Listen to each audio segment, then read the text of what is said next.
Okay, so next we're going to be doing your satin stitch, and a satin stitch is a filler stitch. So if you have big areas that you're going to be filling, that's what a satin stitch is for. So we're going to do the same process that we've done. I've got my thread, it's knotted at the end, I've got everything threaded up. I'm using 6-inch, or not 6-inch, 6-strand embroidery thread. I'm using all the strands for this video. You can use whatever amount of strands you want for yours. And I'm going to feel with my fingertip just like we have been. Let me turn off my white noise machine real quick.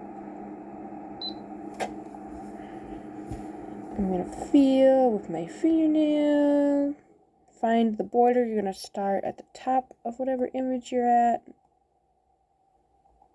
You poke up and pull through. Now for a satin stitch, I like to do this guiding line. So I've got my thread all the way pulled through, and I'm just literally laying it flat and seeing kind of where I want it to lay once it's poked through. And then once I've done that, what I'm going to do is I'm going to get as close as I can with my needle. I'm pushing this thread up just a little bit to try and get exactly where this thread is poking up. I like to do this for the first one because the first stitch that you lay down for a satin stitch really guides the whole thing. So if it's a little crooked, it kind of makes everything crooked. So that's pretty good. I mean, I missed the top here, but I didn't really want to include that anyway. So yeah, it's the first stitch. And then what you're going to do is you're going to go all the way back to the beginning. You see my fingernail here? You're going to get as close to that first stitch as you possibly can. And you're going to try to get it really well aligned. You're going to pull up. The first stitch sometimes is going to look pretty loose. It's going to have this kind of gapping that'll kind of fix itself the more you go.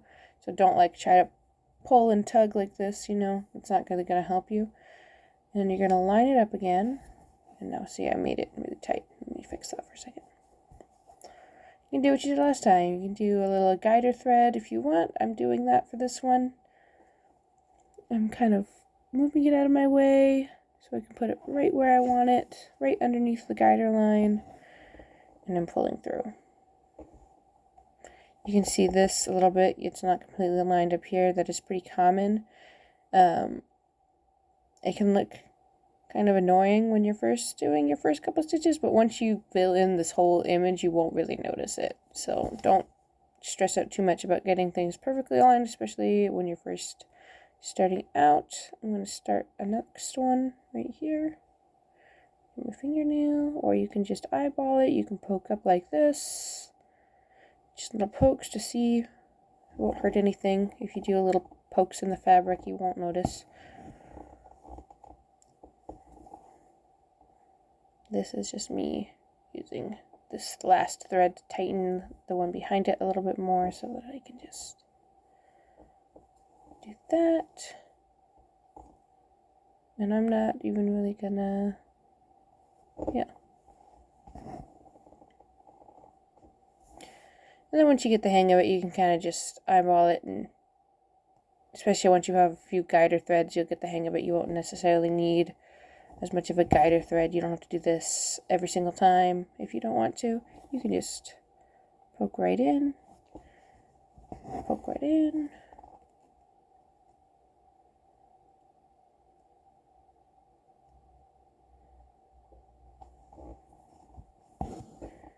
And you'll do that to fill the entire image.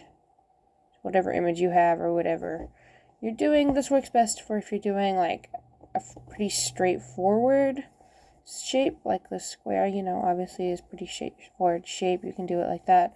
Or if you're doing like, I don't know, I did like a piece of broccoli recently, so I did it for the stalk, and it was really easy. The next one you'll see, you had the staggered satin stitch. That's for something a little bit more complex, and I'll show you that in the next video. But yeah, for the same thing, the satin stitch is pretty nice because you have a couple of ways of securing it, because you've got all this material to work with in the back. My preference is still to just cut it and tie it off like I showed you, but sometimes if I have really little thread left on my needle when I'm done, or if I'm doing something really complex, what you can do is you can take whatever your last stitch was here, and you put your needle through it, attached to your thread still, and you pull from underneath, and you see this little loop that's left. You just stick your needle through there, pull it there, and then pull it all the way. You've made another little knot right there, if that's easier. Let me secure. Pull it a little bit if you want, but it should be good like that.